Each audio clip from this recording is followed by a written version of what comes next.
आज हम आप एक विषय पे चर्चा करने जा रहे हैं, दृष्टियों के ऊपर। ये काफ़ी लंबे समय से सभी स्टूडेंट सोच रहे थे कि दृष्टि के बारे में हम लोग कब करेंगे, तो आज हम दृष्टियों के बारे में समझें। लाल किताब की दृष्टियाँ जो आप वैदिक ज्योतिष में जिस तरह से देखते आ रहे हैं, थोड़ा भिन्न है। तो इसीलिए आपको ये नियम लिख लेने हैं दृष्टि संबंधी, ताकि आपको एक पैसे का भी टेंशन ना हो। और ध्यान रहे, इसको वैदिक ज्योतिष की तरह अगर आप दृष्टियां लगाओगे तो शायद बहुत अच्छे परिणाम आपको ढंग से प्राप्त ना हो। खास करके रेमेडी करते समय उस चीज का असर आपको दिखाई देगा। बहुत सिंपल है, मुश्किल कुछ नहीं है, बस आप लोगों के लिए वो नया होगा, इसलिए आपको थोड़ा अटपटा लग सकता है। इसमें दृष्टियों को कैसे समझा जाए। दृष्टि का मतलब है रोशनी, दृष्टि का मतलब है देखना। एक ग्रह जब किसी दूसरे ग्रह को देखता है, या देखने का तात्पर्य होता है लाल किताब में कि वो ग्रह अपने रिजल्ट, अपने परिणाम क्या दूसरे ग्रह तक पहुंचा सकता है, क्या उसको वो मदद पहुंचा सकता है। तो दृष्टियों को समझने से आपको ये भी समझ में आ जाएगा कि किस ग्रह के द्वारा किस ग्रह को मदद पहुंचाई जा सकती है, ये भी हम लोग समझ सकते हैं। इसकी अपेक्षा दूसरा, और क्या वो दृष्टि के द्वारा अगर वो नुकसान पहुंचा रहे हैं तो वो पॉइंट भी हमें समझ में आ जाएगा। तो सबसे पहले हम अपने कुंडली के केंद्र स्थानों को लेते हैं, 1, 4, 7 और 10। इसे आप लिख लीजिए, मैं कोशिश करता हूं मैं भी आपको बना करके। आपको कैसे समझना है, आपके सामने खाना नंबर 1, 4, 7 और 10 है। आप सभी अपनी अपनी कुंडलियां भी साथ में रख लें, ताकि आप बनाते चलेंगे तो आपको आइडिया हो जाएगा कि दृष्टि को कैसे देखते हैं। पहले घर में बैठा हुआ ग्रह, पहले भाव में बैठा हुआ ग्रह सप्तम भाव को, फर्स्ट हाउस में कोई भी ग्रह यदि बैठा है, फर्स्ट हाउस में कोई भी ग्रह बैठा है, वो सप्तम भाव को 100% दृष्टि से देखता है। दूसरा नियम, चौथे भाव में बैठा हुआ ग्रह दसम को 100% दृष्टि से देखता है। अब समझना बात को, हमने वैदिक में क्या सीखा था, जब दो ग्रह, एक हर ग्रह अपने से सातवें को देखता है, पर जब वो देखता है तो जिस ग्रह को वो देखता है वो भी उसको वापस देखता है। फॉर एग्जाम्पल, किसी व्यक्ति की जन्म पत्रिका में सूर्य पहले भाव में यदि बैठा है और सातवें भाव में मंगल बैठा है, तो वैदिक के नियम के अनुसार क्या होता था कि सूर्य मंगल को सातवीं दृष्टि से देख रहा है, तो मंगल भी सूर्य को सातवीं दृष्टि से देखेगा। यही होता है ना। बस यहाँ पर ये अब थोड़ा सा चेंज आ गया। लाल किताब के अनुसार केवल पहले भाव में बैठा हुआ ग्रह ही सातवें को देखेगा, यानी सप्तम भाव में बैठे हुए ग्रह को देखेगा। पर सप्तम भाव में बैठा हुआ ग्रह पहले को नहीं देखेगा। ये रूबी बात, यानी उल्टा नहीं देखेगा। इसी प्रकार से चौथे भाव में बैठा हुआ ग्रह, यानी फोर्थ हाउस में जो ग्रह बैठा है आपका, वो 10th यानी दसम भाव को 100% दृष्टि से देखता है। पर दसम भाव में बैठा हुआ ग्रह फोर्थ को नहीं देखेगा। ये नियम आपको समझ लेना है। पहले भाव में बैठे हुए, चौथे भाव में बैठे हुए ग्रह अपने से सातवें को 100% दृष्टि से देखते हैं। 100% दृष्टि का मतलब होता है वो अपनी पूरी पावर का इस्तेमाल कर सकते हैं। वो फायदा देने में या नुकसान करने में, दोनों ही बातें अलग अलग है। वो हम आगे चल करके समझेंगे। अष्टम भाव में बैठा हुआ ग्रह भी, अब जो आपकी कुंडली में कोई भी ग्रह 8वें भाव में बैठा हो, वो दूसरे भाव को 100% दृष्टि से देखता है। तो ये एक अपवाद है यहाँ पर कि 8वें भाव में जो भी ग्रह बैठेगा वो ही उल्टा देखता है, और किसको देखेगा? दूसरे भाव में बैठे हुए ग्रह को देखेगा। अब यहाँ नियम लिख लो नोट करके, चाहे सेकंड हाउस में उसका मित्र बैठे या उसका शत्रु बैठे, वो उसको खराब कर देगा। फिर समझा रहा हूं। जैसे किसी व्यक्ति की जन्म पत्रिका में 8वें भाव में गुरु ग्रह बैठा हो और दूसरे में चंद्रमा बैठा हो, तो हम लोग वैदिक में क्या सोचते हैं, भाई ये तो आपस में मित्र हो गए, तो फ्रेंड है।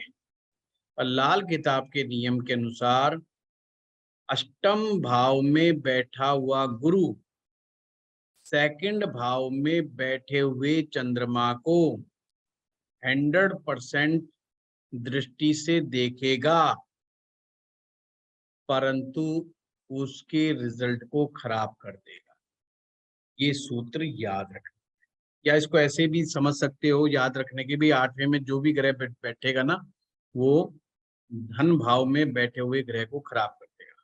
तो अच्छी बात क्या है कि यदि किसी व्यक्ति की कुंडली में अष्टम भाव में कोई ग्रह बैठा है, तो दूसरे में कोई ना बैठा हो तो ज्यादा अच्छा है, क्योंकि दूसरे में बैठेगा वो उसको खराब कर देगा। और ये खराब भी जो करते हैं वो ढंग से खराब करते हैं, यानी कि उसके रिजल्ट्स नहीं आने देते, उसके पॉजिटिव रिजल्ट्स नहीं आने देते। फॉर एग्जाम्पल, किसी व्यक्ति की जन्म पत्रिका के सेकंड हाउस में शनि बैठा है और 8वें भाव में शुक्र बैठा है, तो लाल किताब के नियम के अनुसार क्या हो गया कि शुक्र शनि को खराब कर देगा, जबकि दोनों फ्रेंड हैं। तो पर यहाँ फ्रेंड का और एनिमी का चक्कर नहीं है, ये ध्यान से मैं इसलिए बार बार जोड़ दे के कह रहा हूँ, इसी पॉइंट पर अक्सर गलती होती है। तो वो शुक्र क्या करेगा? शनि के काम को क्रॉस मार देगा, यानी कि शनि के रिजल्ट को खराब करने का प्रयास करेगा। अब वो आपको जन्म पत्रिका में देखना पड़ेगा कि शनि उस व्यक्ति की कुंडली में क्या क्या रोल निभाएगा। अब जैसे एक आम जनरल प्रेडिक्शन अगर हम करें तो क्या है कि नौकरी का कारक शनि है, तो ऐसा व्यक्ति लंबे समय तक नौकरी नहीं कर सकता, या हो सके नौकरी करे ही ना, और करे तो बहुत थोड़े समय के लिए करे, और वो फिर दूसरा ही काम करना पड़ेगा। तो शनि जिन चीजों का कारक है उन चीजों में कमी पैदा कर देगा। कौन? शुक्र। अब ऐसा व्यक्ति सोचे कि यार मैं गाड़ियों का काम कर लूं, या मैं मैकेनिक का काम कर लूं, स्पेयर पार्ट्स का काम कर लूं, या मोबिल ऑयल का काम कर लूं, या सीमेंट अपने इसका पेट्रोल का काम कर लूं, तो अब यहाँ इस नियम के अनुसार ये क्या हो गया? शनि के काम तो गड़बड़ हो गए, तो उसके शनि के कामों में बहुत बड़े व्यवधान पैदा कर देगा। ऐसा आदमी यदि टेक्निकली भी कुछ काम सीख लेगा तो उसमें उसको सफलता प्राप्त नहीं होगी। क्लियर हुई बात? गुरुजी, यहाँ पे वो सिर्फ रोकने का काम करेगा या अपना भी असर डालेगा? अपना कुछ देगा रिजल्ट? नहीं देगा? नहीं, शुक्र तो अपना देगा देगा, जो मतलब अष्टम में बैठा वो तो देगा देगा, अच्छा देगा, परंतु देखो वो नुकसान वो सेकंड हाउस को नुकसान नहीं करेगा। इस चीज में बिल्कुल भी गलतफहमी मत पालना। वो सेकंड भाव में बैठे हुए ग्रह को नुकसान करेगा, ये ध्यान रखना। मतलब वो दुश्मन किसका है? जो सेकंड में बैठा है, सेकंड का दुश्मन नहीं है। नहीं तो देखो, आपको सबसे ज्यादा अमीर लोग कौन मिलेंगे? जिनके अष्टम भाव में आपको गुरु मिल जाएंगे, और ऐसे बहुत मैंने कई बार आपको क्लास में बताया है। करोड़ोंपति आपको मिल जाएंगे, शुक्र 8वें वाले मिल जाएंगे, बृहस्पति 8वें वाले मिल जाएंगे, पर उनके पास धन की कमी नहीं मिलेगी। ये उस ग्रह को नष्ट करेगा जो सेकंड में बैठा होगा, उसके रिजल्ट को नहीं देने देगा। मेरा मतलब समझे? कि जैसे जी मैंने जी। एग्जाम्पल कहा कि चंद्रमा सेकंड में बैठा है, अब देखे तो भाई सेकंड का चंद्रमा तो बहुत अच्छा होता है धन के लिए, ये तो हम पढ़ते ही जी आए हैं, लाल किताब भी कह रही है, क्योंकि लाल किताब के अनुसार चंद्रमा सेकंड हाउस में उच्च का हो जाता है, बड़ा अच्छे रिजल्ट है। पर या तो 8वें भाव में कोई ग्रह ना बैठा हो, तब तो बहुत ही बढ़िया बात है, चंद्रमा मौज में। अगर 8वें में कोई ग्रह बैठा है तो वो जब उल्टा देखेगा तो वो उसको खराब कर देगा, बेशक उसका परम मित्र गुरु जैसा ग्रह ही क्यों ना देख रहा हो। पॉइंट समझे ना? तो जी ये जी 8वें का नियम है। ये 3 जो भाव है ये 100% दृष्टि से देखते हैं। 3 भाव कौन से? पहले भाव में बैठा हुआ ग्रह, चौथे भाव में बैठा हुआ ग्रह और 8वें भाव में बैठा हुआ ग्रह। बस ये 8वें वाला उल्टा देखता है। ये 100% दृष्टि का सिद्धांत है और 100% दृष्टि में ताकत ज्यादा होती है। इवन इसे यहां तक लाल किताब में लिखा है कि इनके परिणाम ऐसे होते हैं जैसे दूध में पानी मिला देने पर पता ही नहीं चलता, मतलब वो एक हो जाता है। दूध में पानी थोड़ा बहुत मिला दो तो पता ही नहीं चलता, वो एक जैसा ही लगता है, पूरा दूध ही दूध नजर आता है। इसी प्रकार से ये कैसे समझेंगे हम?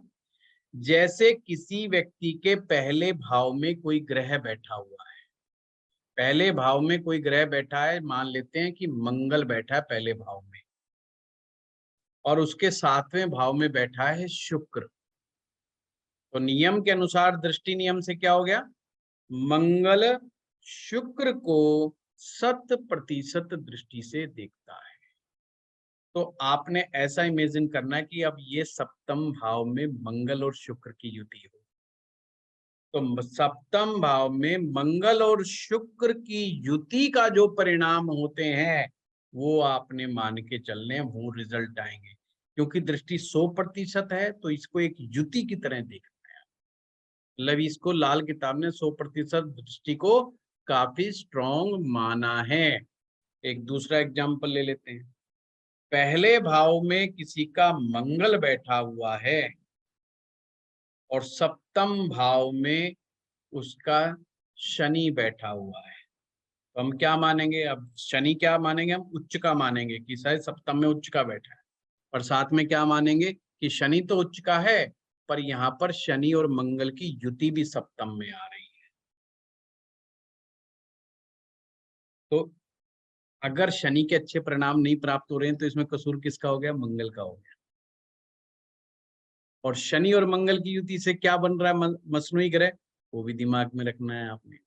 तो ऐसे पॉइंटों को ध्यान में रखेंगे, दिक्कत नहीं आएगी। इतना समझ गया? बस ये दृष्टि के नियम 100%।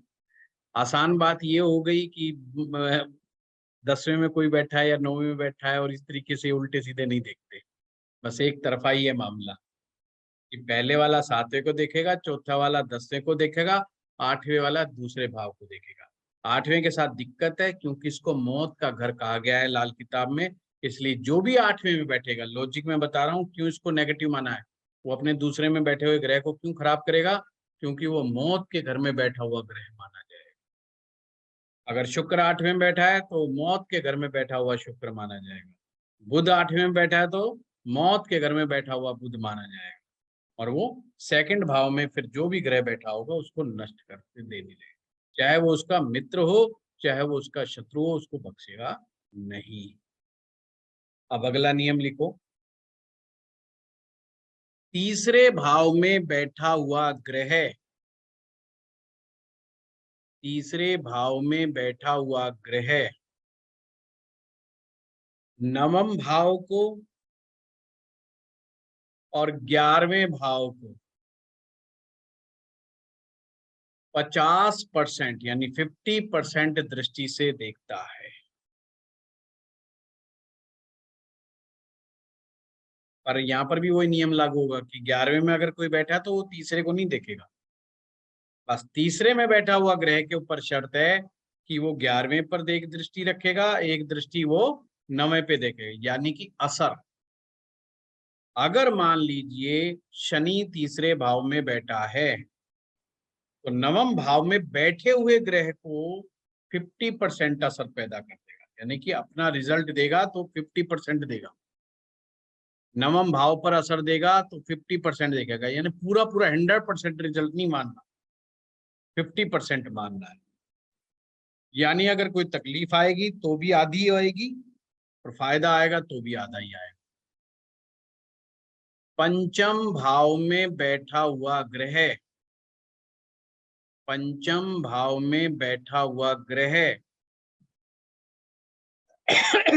नवम भाव पर दृष्टि देता है 50%। तो तीसरे भाव में बैठे हुए ग्रह और पांचवें भाव में बैठा हुआ ग्रह के जो दृष्टि होगी वो 50% होगी। पंचम में बैठा हुआ नवम पर देखेगा 50% और तीसरे में बैठे हुए की दो दृष्टियां हो जाएगी, एक दृष्टि उसकी नवम पे जाएगी, एक दृष्टि उसकी 11वें पे जाएगी, पर दृष्टि का असर 50% होगा। और सिंपल से सिंपल लैंग्वेज में आपको मैं करवा रहा हूं। दूसरे में जो भी ग्रह बैठा है वो छठे भाव को 25% यानी कि 25% दृष्टि देगा, यानी अब दृष्टि क्या हो जाएगी, 1/4 हो जाएगी। सर दूसरे एक बार रिपीट करें सेकंड का, सिक्स्थ वाला। सेकंड हाउस में बैठा हुआ ग्रह छठे भाव को 25% दृष्टि से देखता है। इसी प्रकार से छठे भाव में बैठा हुआ ग्रह 12वें भाव को 25% दृष्टि से देखेगा। सर दूसरे में बैठा है जो, वो छठे भाव और 12वें भाव दोनों को देखेगा। छठे भाव में, सिर्फ छठे भाव में देखेगा 25% से। फिर अगला है ये कि अगर कोई छठे में बैठा है, यदि कोई ग्रह छठे में बैठा है तो 12वें भाव को देखेगा, उसकी दृष्टि 12वें भाव में जाएगी। और नियम वही है कि फिर 12वें में कोई बैठा तो छठे को नहीं देखेगा, पर जो छठे में बैठा वही 12वें को देखेगा। तो ये चीज आपके ऊपर दृष्टि के नियम है ये। फिर एक बार हल्के से दोबारा से रिपीट कर रहा हूं। पहले भाव में बैठा हुआ ग्रह, चौथे भाव में बैठा हुआ ग्रह अपने से 7वें को 100% देखते हैं। 8वें भाव में बैठा हुआ ग्रह अपने से उल्टा यानी कि सेकंड हाउस को 100% देखते हैं। तीसरे भाव में बैठा हुआ ग्रह 11वें भाव को, 9वें भाव को 50% दृष्टि से देखते हैं। 5वें भाव में बैठा हुआ ग्रह नवम भाव को 50% दृष्टि से देखता है। दूसरे भाव में बैठा हुआ ग्रह छठे भाव को 25% दृष्टि से देखता है और छठे भाव में बैठा हुआ ग्रह 12वें को 25% दृष्टि से देखता है। ये लाल किताब की दृष्टियां हैं। अब आगे से जब भी आपने किसी ग्रह के साथ किसी ग्रह के मिक्स को देखना है, मिक्स का मतलब होता है कि किसमें किसका और भी असर आया हुआ है, तो वो आपने इसी प्रकार से देखना है। अगर मान लीजिए गुरु लगन में बैठा हुआ है और सप्तम भाव में चंद्रमा बैठा हुआ है, तो हम कहेंगे कि गुरु चंद्रमा को 100% दृष्टि से देखता है। अब यहाँ तो मामला बढ़िया हो गया कि गुरु चंद्रमा का मेल, तो चंद्रमा में गुरु मिक्स हो गया, तो अच्छी बात हो गई। तो हमने दृष्टि को मिक्सअप की तरह भी देखना है कि मिक्स हो गए दो ग्रह, इनका असर मिक्स हो गया, तो जो फाइनल रिजल्ट आएगा वो असर के साथ आएगा, वो उस तरीके से आपने बताना है। साथ में जब हम उपाय कराएंगे तो अगर हमें पता चलेगा कि कौन सा ग्रह किसके साथ मिक्सअप में आया हुआ है, तो हम समझ पाएंगे कि ये इसकी भी प्रॉब्लम है। अब जैसे राहु पहले में बैठा है और सूर्य 7वें में बैठा है, तो अब राहु क्या कर रहा है, सूर्य को देख रहा है, पर सूर्य को देखने से, राहु के देखने से सूर्य नष्ट हो जाएगा। नष्ट होने का मतलब यहाँ उसको डेंट लग जाएगा, उसको परेशानी हो जाएगी। तो अब हमें समझ में आ गया ये। और हमने दूसरा क्या नियम देखा था भाई, सूर्य 7वें में बैठेगा तो नीच का कहलाएगा लाल किताब के अनुसार, क्योंकि वो तुला राशि है वहां पर। तो आप पहले तो हमने क्या कहा भाई, ये तो सूर्य नीच का है, पर अब हमने केवल नीच का ही उपाय नहीं करना कि केवल पार्क वाली जमीन पर लिया और तांबे के सिक्के दबा दिए। वो यहाँ राहु का प्रभाव भी मिक्स है, तो राहु का प्रभाव भी मिक्स हो गया। तो राहु की भी रेमेडी करनी पड़ेगी, नहीं तो उसके असर को हम खत्म नहीं कर पाएंगे मैरिज लाइफ के ऊपर। अब सूर्य का तो असर था ही था, साथ में राहु का भी 100% असर आ रहा है। और जब राहु का 100% असर आएगा तो पति पत्नी के बीच में थर्ड पार्टी इन्वॉल्वमेंट की वजह से, थर्ड फैक्टर इन्वॉल्वमेंट के वजह से कभी कभी बहुत बड़ी परेशानियां हो जाती हैं। तो अगर पति पत्नी में वहम की समस्या है, एक दूसरे के करैक्टर को लेकर के परेशानी है, तो हमें राहु के दोष का भी निवारण यानी उसका भी ट्रीटमेंट करना पड़ेगा, नहीं तो पूरा परिणाम प्राप्त नहीं होगा। ये दृष्टि का तात्पर्य है यहाँ पे। अब सूर्य और शनि की दृष्टि में आपको एक नियम लिखना है। क्या नियम लिखना है? अगर सूर्य शनि को देखे, अगर सूर्य शनि को देखे तो ये चीज बहुत खराब है, शुक्र मारा जाएगा।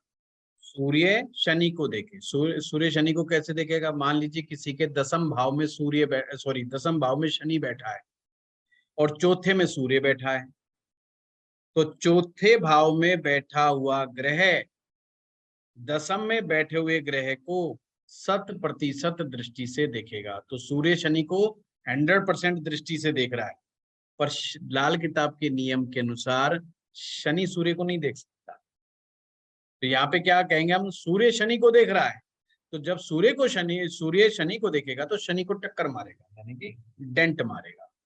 और शनि अपना बचाव करने के लिए शुक्र को अपने सामने ले आता है, जिसमें कहा जाता है सूर्य शनि के झगड़े में शुक्र की मौत हो गई। यानी कि शुक्र वाइफ है, धन है, लक्ष्मी है, ऐश्वर्य है, वो शुक्र के परिणाम कमजोर पड़ जाएंगे।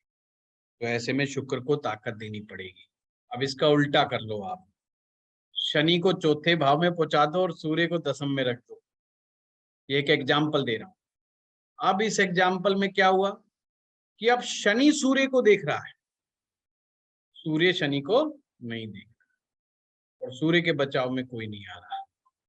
अब यहां पर क्या कहेंगे हम? शनि सूर्य को टक्कर मार रहा है, तो यहां पर वैसा नुकसान नहीं होगा। यहाँ शुक्र किसी को कोई डेंट नहीं। कुल मिलाकर के सूर्य के परिणामों में थोड़ी बहुत कमी आ जाएगी, पर और कोई नुकसान यहाँ पर प्रतीत नहीं होगा। वहां पर क्या था? वो शनि को भी नुकसान दे रहा था और शुक्र ऑटोमेटिक मर रहा था। दोनों के झगड़े में शुक्र की ओर हानि हुई। तो यहाँ पर जब भी आप कुंडली देखेंगे, सूर्य शनि की दृष्टि का विशेष ध्यान बस थोड़ा सा रखना है। खास करके कई बार ये भी देखा गया है, एक और एग्जाम्पल भी इसमें आता है, चलो वो आएगा तो मैं बताऊंगा। पर सूर्य शनि का ही विशेष ख्याल रखना है, और तो बाकी जैसे मैंने आप लोगों को बताया है, समझाया है, वैसे ही दृष्टियां कार्य करेंगी। अब दृष्टियों के आधार पर एक कंसेप्ट है लाल किताब में, सोया हुआ ग्रह और सोया हुआ भाव। सिंपल सी बात है, जो सोया हुआ ग्रह होता है या सोया हुआ भाव होता है, उसके रिजल्ट बहुत अच्छे नहीं मिल पाते। वह स्लीपिंग स्टेज में है, अपना परिणाम नहीं दे पा रहा है। या जैसे वो कहते हैं ना कि व्यक्ति अपनी शक्ति भूल गया। उस ग्रह में शक्ति तो है, पर वह अपना अच्छा असर नहीं दिखा पा रहा। तो ग्रह कैसे सो जाता है? लाल किताब के अनुसार जिस ग्रह के ऊपर किसी भी ग्रह की दृष्टि ना हो, ज्योति जी अस्त होने का कंसेप्ट लाल किताब में नहीं है, तो सुला दो थोड़ी देर के लिए, सोने दो। सोया हुआ ग्रह का मतलब सिंपल है कि जिसके ऊपर किसी ग्रह की दृष्टि में नहीं। अगर उस ग्रह को कोई भी नहीं देख रहा, यानी कोई भी किसी भी ग्रह की दृष्टि नहीं पड़ रही, तो वो ग्रह सोया हुआ माना जाता है। 12 भाव है। अब 12 भाव में से यदि कोई भाव कुंडली में ऐसा है जिसके अंदर ना तो कोई ग्रह बैठा है और ना ही कोई ग्रह की दृष्टि है, दो शर्त है यहाँ पर, कोई ग्रह भी नहीं बैठा और कोई ग्रह की दृष्टि भी नहीं है, तो वो भाव सोया हुआ भाव माना जाता है। अब दृष्टियां देखो कितनी कहाँ से आ रही हैं, तो चांस कम है सोए रहने के। गुरुजी दोनों कंडीशन होनी चाहिए? नहीं, दोनों में से कोई भी। कोई हाँ भी? दोनों, अच्छा। हाँ दोनों सोने के लिए दोनों, कि कोई हाँ। बैठा, अगर कोई बैठ गया तो जागा हुआ माना जाएगा। अच्छा, कोई ठीक भी है। ग्रह बैठा है तो जागा हुआ माना जाएगा, भाव जागा हुआ माना जाएगा। भाव तो जब ही सोएगा ना ही उसमें कोई ग्रह बैठा है ना ही किसी ग्रह की दृष्टि पड़ रही है। जैसे मान लीजिए पंचम भाव है किसी का, पांचवें भाव में कोई ग्रह भी नहीं बैठा और आपने पूरी कुंडली में बैठे हुए ग्रहों से देखा कि किसी ग्रह की दृष्टि भी पांचवें पर नहीं आ रही, तो हम कहेंगे भाई पांचवा ग्रह सो गया। Sir right. दृष्टियां वाली देखनी है या वैदिक की देखनी है?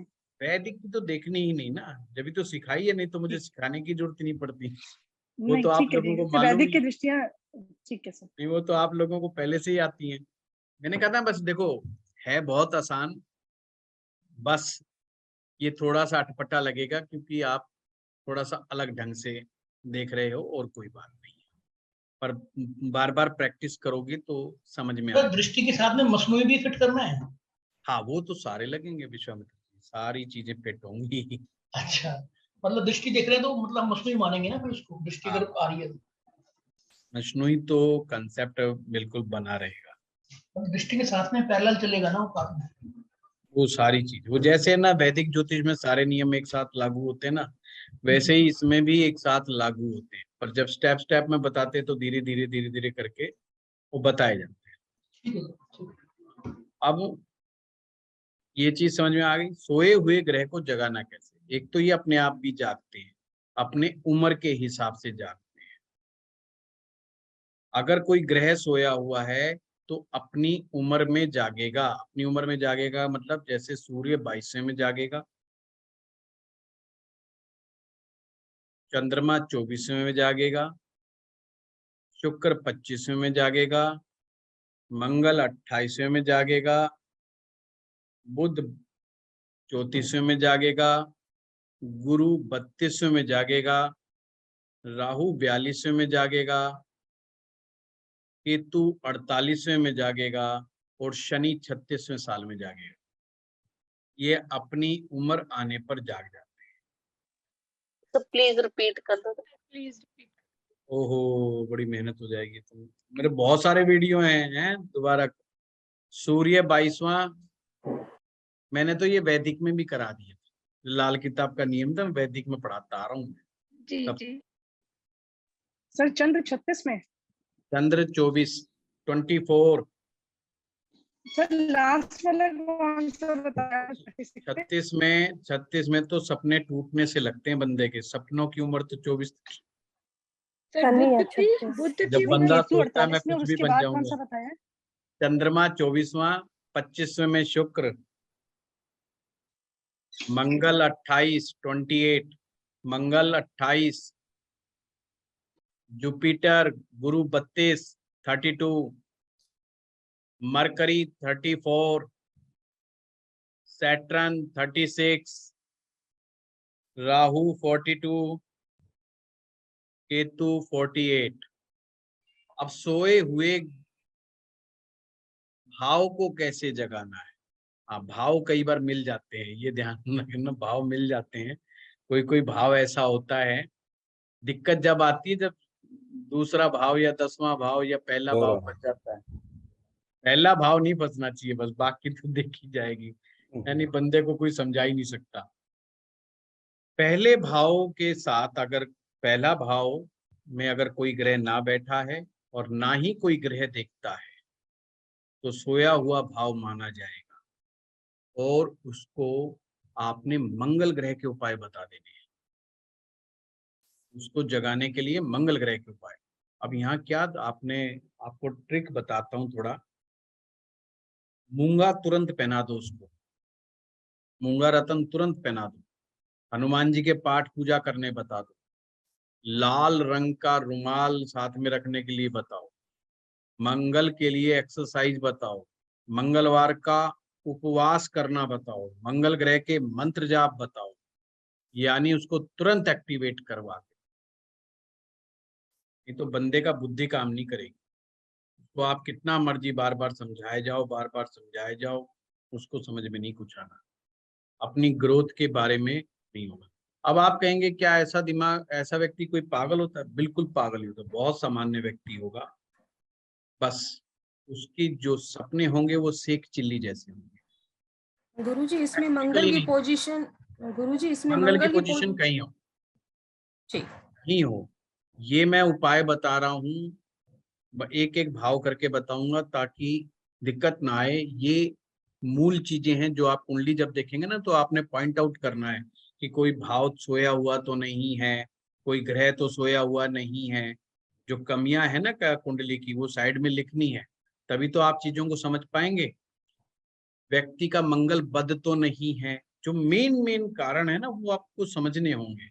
कल ही मैं एक चार्ट देख रहा था, एक व्यक्ति का मंगल अष्टम भाव में था, बहुत इंटेलिजेंट कुंडली थी, बुध भी उसका बहुत बढ़िया बुध था, शुक्र भी बहुत शानदार था उस व्यक्ति का, बहुत अच्छे परिवार का लड़का था, एक्सीलेंट, बाहर से पढ़ करके वो बच्चा आया हुआ था। और मैंने देखा कि इसका मंगल जो है बद है। वो उस बंदे की प्रॉब्लम सुनोगे तो आप हैरान रह जाओगे। मैंने बहुत जल्दी उसको डायग्नोज कर लिया, मंगल बद के कारण बता रहा हूं। उस बंदे की है ना नौकरी जो टिक नहीं पा रही थी, जबकि शनि ग्रह बहुत स्ट्रांग था। आप हैरान होंगे, शनि ग्रह बहुत स्ट्रांग था, उसके बावजूद नौकरी नहीं टिकती थी। उसको ऐसा लगता था कि मुझे कोई क्रेडिट नहीं मिलता है। उसने अपनी बातें कही बड़े शालीनता से। मैंने एक ही बात कही, तुम्हारा मंगल बद है और मंगल बद के कारण तुम्हारे झगड़े होते होंगे, तुम्हारे विवाद होते होंगे, तुम अपनी बात को ऊपर रखने की कोशिश करते होंगे। तो उसने सारी बात मान ली कि हाँ मेरे साथ ये प्रॉब्लम है, मेरे साथ डिबेट्स हो जाती हैं, खामखाई डिबेट्स हो जाती है। जबकि वो बंदा बहुत हार्ड वर्किंग, बहुत अच्छा मेहनत था, बहुत हाईली इंटेलिजेंट बंदा, आर्टिफिशियल इंटेलिजेंस का कोर्स उसने किया हुआ था, कंप्यूटर का महारथी आदमी था, मतलब बहुत इंटेलिजेंट, एक्स्ट्रा ऑर्डिनरी इंटेलिजेंट। आप ये देखिए उस व्यक्ति को सिर्फ मंगल बद की वजह से इतनी परेशानियों का सामना करना पड़ रहा, जबकि घर परिवार बहुत अच्छे हैं। उसको सिर्फ मंगल बद के उपाय लिख करके दिए मैंने। तो ये कुछ चीजें हैं जो लाल किताब में आपको जो सबसे पहले पकड़नी है, ऋण आपको पकड़ने हैं कि कौन कौन से ऋण इसकी कुंडली के अंदर बने हुए। तो ये पॉइंट अगर आप पकड़ते चले जाओगे ना तो फिर आपको चीजें भी समझ में आने लग जाएंगी कि इस व्यक्ति के जीवन में किस पॉइंट पर कमजोरी है, कौन सा पक्ष इसका मजबूत है। एक बार बता दीजिए पहला भाव कैसे मैडम जी ऐसे बार बार नहीं, मैं पहले बता चुका हूँ, मैं 3 बार रिपीट किया है कि पहले भाव को मंगल ग्रह से जगाना, सारे अलर्ट।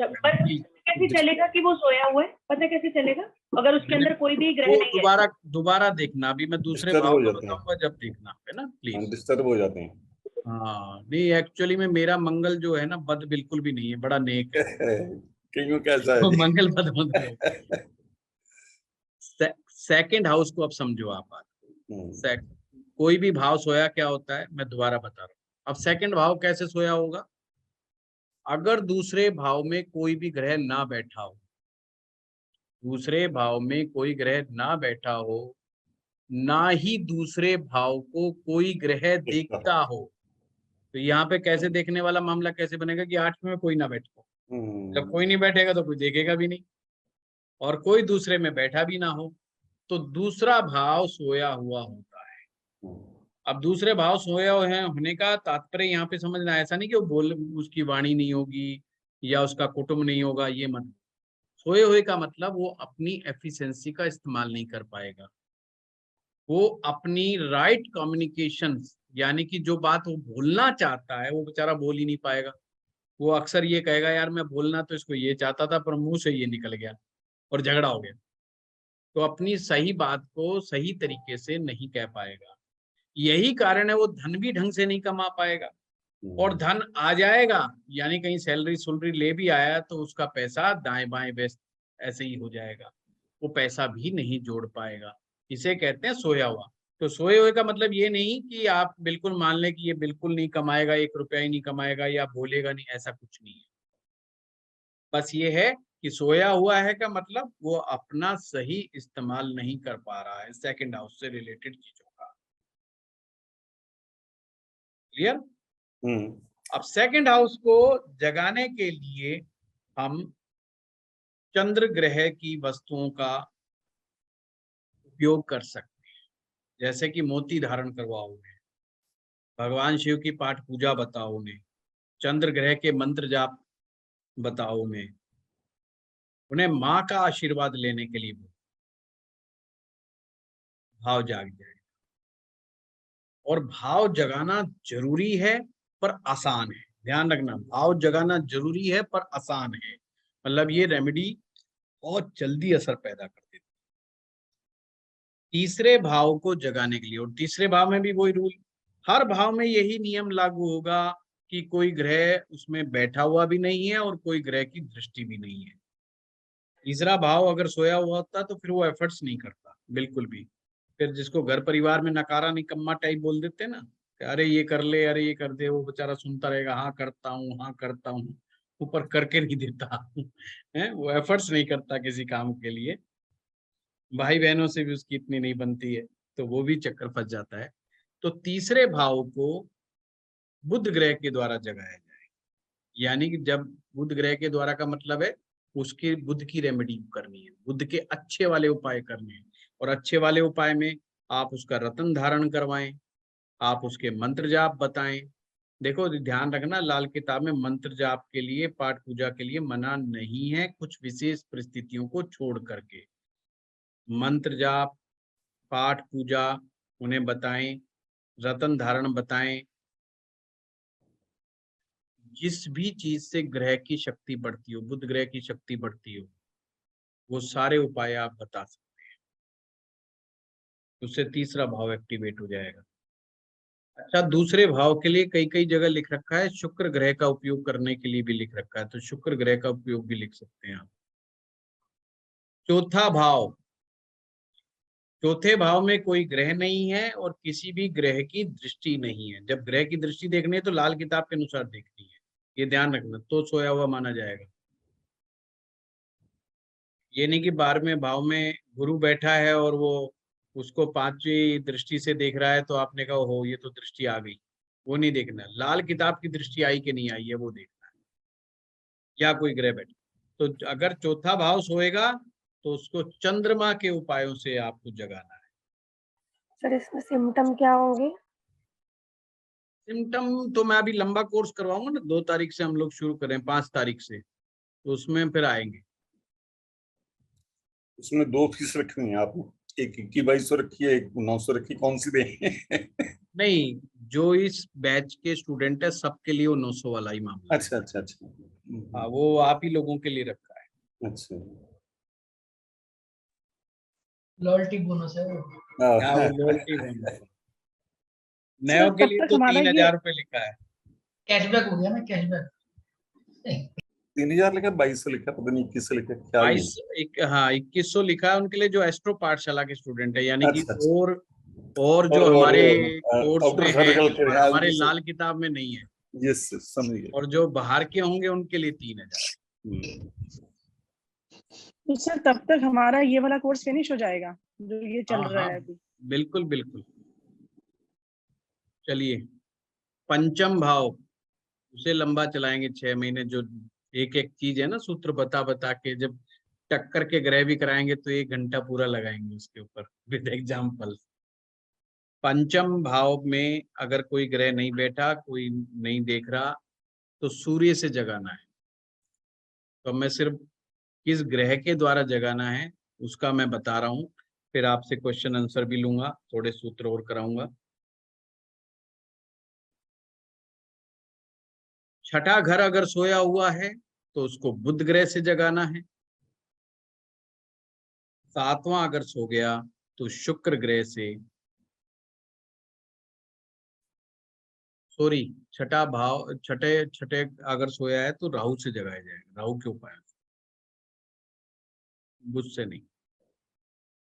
सप्तम शुक्र से, अष्टम मंगल से, फिर वो राशियों का हिसाब लगा लेना, सिंपल। नवम गुरु से, दसम शनि से, 11वां शनि से और 12वां फिर गुरु के उपाय से। सिंपल है, छठे में अलग है। केतु कहीं भी सर नहीं छठे में केतु नहीं लिया। नहीं, केतु तो उसका ऑफिस है, पर जगाया राहु से जाएगा। ओके। छठा जो भाव है वो बुध की जमीन है और केतु का कब्जा है, जिसका केतु ने अपना ऑफिस बना रखा है, हेड ऑफिस है, पर वो जगाया राहु से जाएगा। नवम भाव गुरु से। नवम भाव गुरु से। गुरुजी सेकेंड हाउस जो हम चंद्रमा से जगा रहे हैं वो क्या उच्च का होने का लॉजिक लेके करेंगे या कुछ और? उच्च का होने का भी लॉजिक है, और या आप ये भी कह सकते हो लाल किताब में चंद्रमा को धन यानी लिक्विडिटी को चंद्रमा से देखा जाता है। गुरुजी हमें अष्टम भाव को जगाने की क्या जरूरत है? जो है अष्टम भाव को हमें जगाने की क्या जरूरत रहती है? यदि ये कोई भी बात ठीक है, मत जगाओ उसको, सोया नहीं, रहे। अष्टम में गुह्य विद्या है। अष्टम में तो बड़ा इम्पोर्टेंट चीज एस्ट्रोलॉजी है। आनी शुरू हो जाएगी। हाँ, अष्टम में तो बहुत इम्पोर्टेंट चीजें हैं। शिवांगी जी, नहीं है। ज्योतिष कैसे सीखोगे? हाँ, कल्ट साइंस ही हमारा अष्टम से आता है। यस, गुह्य विद्या पूरी की पूरी उसमें है। नहीं, शिवांगी जी भी ठीक कह रहे हैं अपने हिसाब से। लाल किताब के कुछ संस्करणों में लिखा हुआ है कि अष्टम भाव को जगाने की कोई आवश्यकता नहीं है, परंतु हर एक राइटर ने ऐसा नहीं लिखा है। मेरा भी ये मानना है कि अगर कोई काम ही अष्टम भाव से रिलेटेड कर रहा है तो उसको जगाना पड़ेगा, उसकी मजबूरी है, क्योंकि किताबें पुरानी लिखी हुई है। क्योंकि लाल किताब में अगर आप पुराने उसको देखोगे तो वहां सीधा अष्टम भाव को लिखा है मौत का फंदा। अब किसी ने यही सोच के नहीं लिखा होगा, उसने कहा ये तो मौत का फंदा, इसको काहे को जगाना, तो मौत आ जाएगी। तो हो सकता है इस माइंडसेट से ये बात लिखी, ऐसा मैं इमेजिन कर रहा हूं। सर एक क्वेश्चन है यहाँ पर पूछे। हाँ सर अगर किसी का फर्स्ट हाउस और 8th हाउस दोनों ही अगर सोया हुआ है और अगर हमें जगाना फर्स्ट हाउस को है और रेमेडी मार्च की शुरू करी, यहाँ पर तो दोनों ही हाउस आपके एक्टिवेट पहली बात तो बाकी लोग सब म्यूट पर आ जाएं, प्लीज म्यूट पर आ जाएं। आधे 1 घंटे बाद नहीं मैं बोल पर आ रही जाएं। हूँ कोई बात नहीं, मैसेज कर देना। पापा पूछेंगे तो हम बोल देंगे ऊपर 1000 तक गया है। सॉरी, हमें आप सबकी सारे घर परिवार की बातें सुनाई दे रही हैं, कृपया ना बताएं हमें, नहीं हम ये बातें YouTube पे चला देंगे। जी सर, फर्स्ट और 8th हाउस वाला सर। हाँ जी, अब बताइए मालविका जी, आप कह रहे हैं अगर किसी का पहला भाव सर अगर फर्स्ट हाउस, हाँ फर्स्ट हाउस और 8th हाउस अगर दोनों ही सोए हुए हैं, ना दृष्टि आ रही है ना कोई ग्रह है, और नहीं अगर ऐसा हम हो गया, ऐसा सच में हो गया, ये हाइपोथेटिकल क्वेश्चन है ये? सर अगर हम अपने चार्ट की बात करते हैं तो मेरे चार्ट में ऐसा ही है कि मेरे फर्स्ट हाउस में भी कोई प्लैनेट नहीं है, 8th में भी कोई प्लैनेट नहीं है। नहीं, दृष्टि भी देखना है मालविका जी, दृष्टि भी नहीं आ रही, किसी की दृष्टि भी नहीं। बड़े ध्यान से देखना, ये सोया हुआ मामला गड़बड़ होता है ये। हाँ जी, लेकिन 8th हाउस मेरा एक्टिवेटेड इसलिए मान सकते हैं क्योंकि शनि की 7.5 चल रही है, तो शायद उस पॉइंट ऑफ व्यू से मान सकते हैं। ये शनि की 7.5 चल रही है, फिर एक्टिवेट कैसे हो गया, मैं समझा नहीं। तो शनि की 7.5 से 8th हाउस एक्टिवेट नहीं होता, शनि का हाउस है ना। नहीं, किसने कहा? नहीं, मैं समझा ही नहीं बस। शनि अष्टम में बैठा है, ठीक है, जब तक संबंध ना बने, ध्यान रखना ज्योतिष में, जब तक किसी ग्रह का किसी भाव के साथ संबंध नहीं बने, आपने अपने आप ही नहीं मान लेना। हाँ जी सर, यहाँ पे नहीं बना, मतलब यहाँ पर फर्स्ट लाल किताब के अनुसार हम बात कर रहे हैं, तो लाल किताब के अनुसार बात करो कि लाल किताब के अनुसार अगर शनि का संबंध अष्टम से बन रहा है तो हम अष्टम को मानेंगे ना, तो अदरवाइज काम का ही नहीं मानना है ना। ओके सर, ठीक है, इस पॉइंट को अलग ले लेते हैं, लेकिन अगर फर्स्ट और 8th में दोनों ही अगर ना कोई तो मंगल के उपाय तुरंत आरंभ कर देने चाहिए मालविका जी। ओके ठीक है, और किसी का सोया हुआ तो नहीं है? सर मेरा मैं गायत्री, मेरा पहला, 7वां और 5वां तीनों सोए हुए हैं। क्या?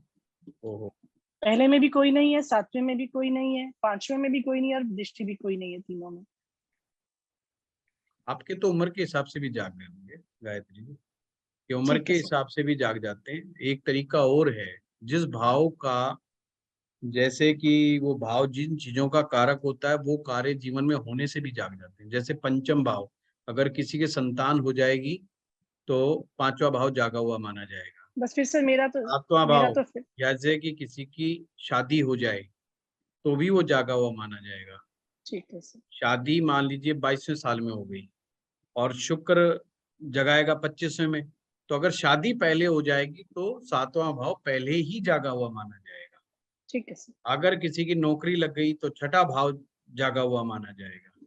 ठीक है तो सर। ये चीज इस तरीके से भी आप लोग देख सकते हो। और नहीं भी है फिर भी अगर किसी तरह का कोई वहम है तो मेरा ये मानना है कि उपाय अच्छे वाले वैदिक उपाय आपको कर लेने चाहिए। नहीं सर, जो आप सही कह उपाय रहे हैं, मैंने इस तरह नुकसान से नहीं, सोचा नहीं था। हाँ कोई बात नहीं, जो है उपाय भी करके देख सकते हैं। और मेरा ये मानना है लाल किताब के स्टूडेंट को उपाय अपने लिए खुद जरूर करके देखने चाहिए। इससे उसको अनुभव आएगा कि रेमेडीज कितना % वर्क करती हैं, कब करती हैं, कब नहीं करती हैं। उसका वो विश्लेषण जब तक उससे हम नहीं करेंगे तो दूसरों को बताने के बाद वो खुद कंफ्यूज रहेंगे। अन्यथा दूसरा जब प्रॉब्लम लेकर के वापस आएगा कि मैंने उपाय किया था, तो आपको प्रॉब्लम ही नहीं समझ में आएगी और आपके पास जवाब भी नहीं होगा किसी प्रकार का, या विश्वास नहीं होगा।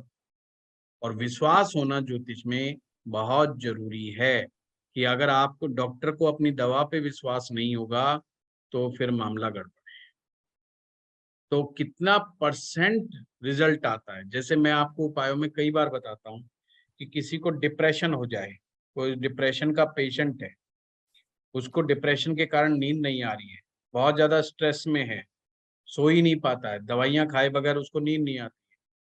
आप उसको कहो, अगर उसके पास पैसा जेब में ठीक ठाक है तो अपने वजन के बराबर का चावल बनवा करके एक ही दिन गरीबों में बंटवा दे, यानी कि खीर बनवा करके बंटवा दे अगर उसकी जेब में पैसा है। और नहीं तो उसके वजन का 1/10 भाग के वजन के बराबर की खीर गरीबों में बंटवा दे, मंदिर के बाहर, खास करके शिव मंदिर के बाहर। सिम्टम क्या आएगा, जैसे ही वो खीर बांट करके आएगा उस दिन उसको बिना किसी दवाइयों के असर के नींद आएगी और बहुत गहरी नींद आती है। हो सकता है वो नींद 10 घंटे चले, 12 घंटे चले, 14 घंटे चले। और ये ऐसा आपको कई बार लोग आपको बताएंगे कि ऐसा उन्हें अनुभव हुआ। तो ये चीजें आपको मालूम होनी चाहिए कि किस उपाय का रिजल्ट कितनी देर में। तो इन कुछ उपाय आपके पास ऐसे होने चाहिए जिसके कि इमीडिएट रिजल्ट आते हैं। ये उपाय किसी को भी दिया जा सकता है सर? किसी को भी दिया जा सकता है, डिप्रेशन का पेशेंट हो, नींद नहीं आ रही हो, स्ट्रेस बहुत ज्यादा हो, है ना, दवाई के बगैर उसका गुजारा ना चलता हो, दवाई का असर टूटते ही वो फिर डिप्रेशन में जाता हो, या हिस्टीरिया का पेशेंट हो, बार बार, कई बार लेडीज में भी हो जाता है कि उनको बार बार रोने का ही मन करता रहता है, वो बात कहेंगी कहते कहते रोना शुरू कर देंगे क्योंकि उनको कोई स्ट्रेस है, कोई टेंशन है। तो अगर ये इस तरह की कि कोई लेडीज को भी होता है, जेंट्स के साथ भी हो सकता है, ऐसा नहीं कि लेडीज के साथ ही होता है, जेंट्स के साथ भी हो जाता है कि वो अपनी बात बताते बताते रोने लग जाएंगे थोड़ी देर के बाद। तो ये एक स्टेज है, डिप्रेशन की स्टेज है। तो उस स्टेज में भी आप लोग ये उपाय करवा सकते हैं। ये इमीडिएट के फास्ट रेमेडी वाले उपाय हैं, बाकायदा आप इसको करवा सकते हैं। अच्छी बात यह है कि उसकी ढंग से कुंडली देखें और लंबे समय के उपाय बताएं। डिप्रेशन के लिए फिर वो सब चीजें बताएं कि अगर चावल के लिए चंद्रमा है तो कड़ी चावल कब बंटवाने हैं, काले चने और चावल कब बंटवाने हैं, नमकीन चावल कब बंटवाने हैं। ये चीज आपको ग्रह और ग्रह की दृष्टियों से पता चलेगा। मान लीजिए चंद्रमा है, की दृष्टि उसके ऊपर आ रही है तो अब नमकीन चावल बंटे, परंतु बृहस्पति का आ रहा है असर और बृहस्पति फिर कड़ी चावल बटेंगे। तो आपने इस तरीके से चीजों को देखना है। अभी एक दो नियम और लिखवा देता हूँ, फिर इससे आपको दृष्टि वाला और भी कंसेप्ट क्लियर हो जाएगा। हर ग्रह अपने से 5वें भाव में बैठे हुए ग्रह को अपना मित्र मानेगा, यानी उसको मदद। हर ग्रह अपने से 5वें भाव में बैठे हुए ग्रह को मित्र मानेगा। अब यानी कि मान लीजिए किसी के पहले भाव में सूर्य बैठा है और शनि बैठ गया 5वें भाव में। अब समझने वाली बात यह है, तो शनि उसका मित्र माना जाएगा सूर्य का, यानी कि पंचम भाव में जो भी ग्रह बैठा हुआ है, चाहे उसका वो शत्रु ही क्यों ना हो, तो उस कुंडली में मित्र की तरह व्यवहार करेगा। तो शनि और सूर्य की जो मित्रता शत्रुता है ना, इस प्रकार से लाल किताब में डिसाइड होगी कि अपने से किस स्थिति में बैठा है। अगर ये अपने से पंचम में बैठ गया तो इसका मतलब ये मित्र है, ये एक दूसरे को मदद पहुंचाएंगे। और अपने से 9वां बैठा हुआ ग्रह उस ग्रह की बुनियाद होगा। बुनियाद होगा मतलब नींव होगा, उसकी जड़ होगी, आधार भूमि होगा। लाल किताब में बहुत बार जिक्र आएगा जड़ का, और जड़ का एक मतलब लाल किताब में राशि भी होता है कि उस ग्रह की राशि। तो यहाँ पर जड़ से मतलब है कि उसकी मेन मजबूती जो है ना, हर ग्रह की मेन मजबूती उसके 9वें भाव से है। जैसे पहले भाव को मजबूती देने का काम कौन करेगा? 9वां भाव करेगा। पंचम भाव को मजबूती देने का काम कौन करेगा? पंचम भाव को कौन देगा? उससे 9वां, उससे 9वां, पंचम से 9वां, पहला भाव। पहला भाव। तो ये सूत्र याद रखना। तो ऐसा भी अगर माना अपने से 9वें में कोई ग्रह बैठा है तो एक प्रकार से उसकी बुनियाद को मजबूत करने वाला माना जाएगा। जैसे पहले भाव में कोई ग्रह बैठा है तो 9वें भाव को मदद देगा, 9वें भाव की बुनियाद को मजबूत, पंचम भाव की बुनियाद को मजबूत करेगा। अब सबसे ज्यादा टाइम ले रहा है केतु है, सबसे ज्यादा टाइम लिया है जागने का केतु ने, 48 वर्ष। 48। तो इसका अर्थ ये माना जा सकता है कि 48 वर्ष के बाद सारे ग्रह भाव जाग जाते हैं, सारे ग्रह जाग जाते हैं। सर मोक्ष की तरफ चल पड़ता है ना आदमी। नहीं, ये तय करना होगा ना कि एक आयु की सीमा के बाद जगाने इंपॉर्टेंट है। देखो जी, एक बात कही गई है अपने कि जो बंदा 48 वर्ष तक नहीं समझा किसी बात को लेके जीवन में, तो अब उसके ऊपर प्रयास करने छोड़ देने चाहिए। कोई कुछ नहीं बिगाड़ सकता उसका। अब उसका कोई कुछ नहीं बिगाड़ सकता। जैसे कई लोग कहते हैं ना, यार सुधर जा, ये काम मत कर, वो काम मत कर। अगर वो काम 48 साल तक करता चला जा रहा है तो अब उसे एक डॉक्टर के अलावा कोई नहीं सुधार सकता। डॉक्टर तो कह सकता है भाई देख लियो फिर तो है। तो हमारे उधर की तरफ एक डॉक्टर वैद्य जी थे, तो वो कोई फ्रेज नहीं करता था। वो कहता था अगली बार आए तो अपना कफन काठी का इंतजाम करके ही सोच समझ करके आइयो, और अपने घर परिवार रिश्तेदार वालों को बुला लियो भाई, और फिर दुनिया का कोई डॉक्टर तुझे नहीं सुधार पाएगा। या तो बंदा ही नहीं आता था, मतलब बंदा डॉक्टर ही बदल देता था। कहीं तो बड़े ढीठ होते ना, डॉक्टर ही बदल देते हो, कहते वैद्य जी ठीक नहीं है, या वो सुधर करके आता था। दो में से एक काम हो जाते थे। और अक्सर शराबियों के साथ देखा है कि ये चीजें होती हैं, वो शराब नहीं छोड़ पाते, पर डॉक्टर जब कहता है भाई लीवर ने जवाब दे दिया, तो फिर वो छोड़ देते हैं, और क्या करें। अब एक नियम और समझ लीजिए, वो है टक्कर का नियम। बहुत शॉर्टकट में समझाऊंगा पर बहुत इंपॉर्टेंट है।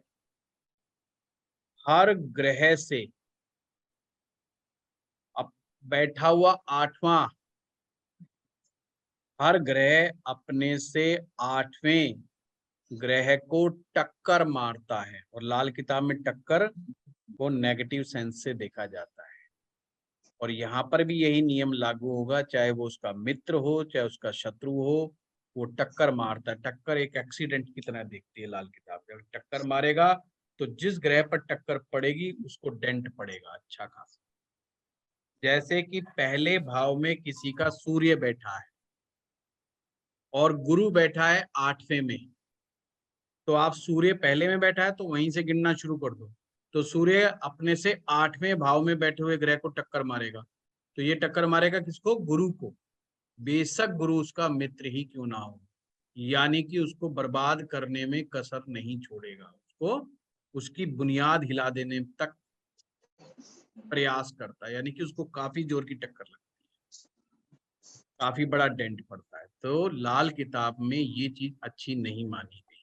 तो ये हर ग्रह से, हर ग्रह अपने से 8वां, अपने से 8वें भाव में कोई भी ग्रह बैठा होगा तो उसको टक्कर मार देगा। जैसे 7वें भाव में कोई ग्रह बैठा है तो, और सेकंड हाउस में कोई ग्रह बैठा है, सेकंड वाले को वो टक्कर मार देगा। समझ में आया बात?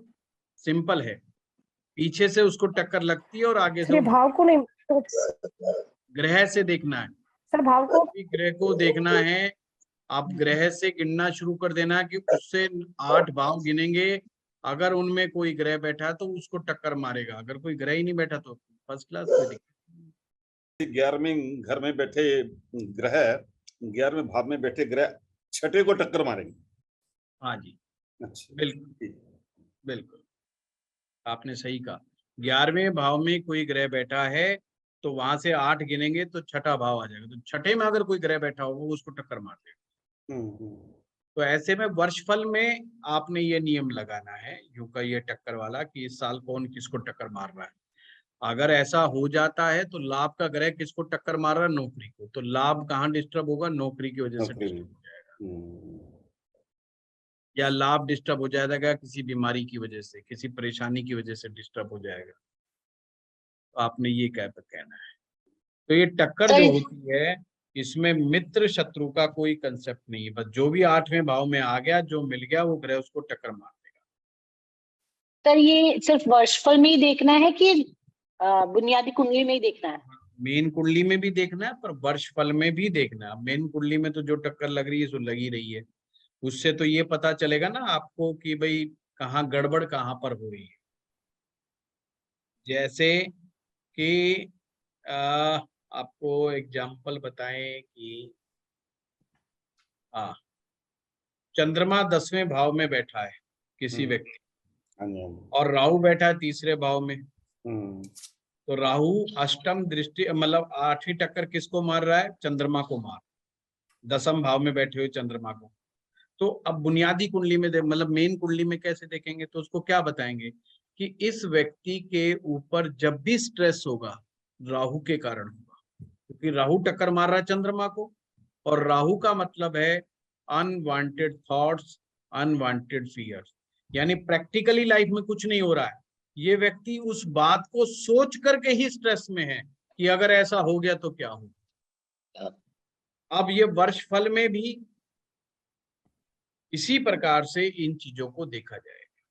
किसी के वर्षफल में ऐसा आ जाता है कि राहु चंद्रमा को टक्कर मार रहा है, तो वो व्यक्ति के दिमाग में मानसिक रूप से स्ट्रेस पैदा हो जाएगा, बिना मतलब की बातों को लेकर के स्ट्रेस पैदा हो जाएगा, कंफ्यूज बहुत रहेगा, डिसीजन नहीं ले पाएगा, मन बहुत घबराएगा, तो वो सब चीजें हो जाएंगी।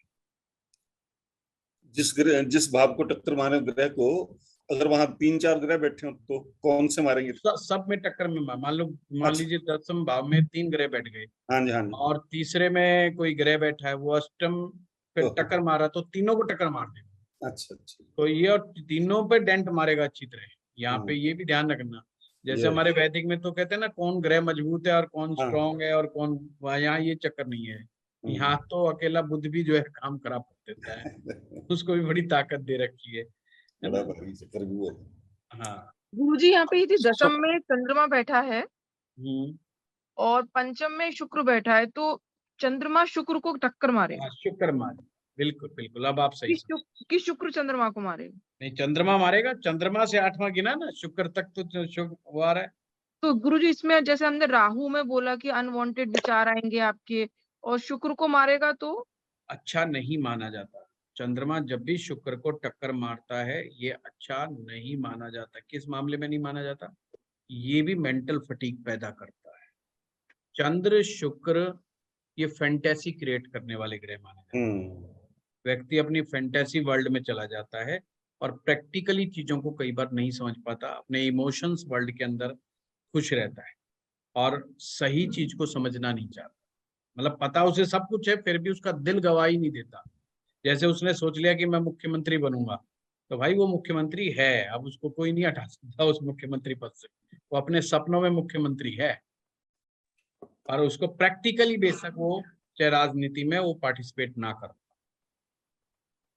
तो मेरा भी राहु है ना 5वें घर पे और 12वें घर के मून को टक्कर मार रहा है। बिल्कुल बिल्कुल।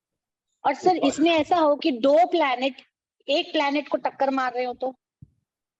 हाँ, तो ऐसा भी हो सकता है, तो टक्कर बड़ी हो जाएगी। एक गाड़ी को 2 गाड़ियां मिलकर टक्कर मार रही है। ट्राई किसके करने चाहिए, टक्कर मारने वाले के या जिस पर टक्कर पड़ रही है? जिसको टक्कर लग रही है अरविंद जी, जिसको टक्कर लग रही है, चोट तो उसके लग रही है। हाँ। जिस ग्रह को चोट लग रही है वो बेचारा हमें रिजल्ट नहीं देगा। देखो ज्योतिष का सिंपल कंसेप्ट है, सुखी ग्रह सुख देगा, दुखी ग्रह दुख देगा। जो सुखी ग्रह यानी कि जो ग्रह सक्षम है, मजबूत है, वेल प्लेस्ड है, वो ग्रह हमें बड़े अच्छे अच्छे परिणाम देगा जिंदगी में।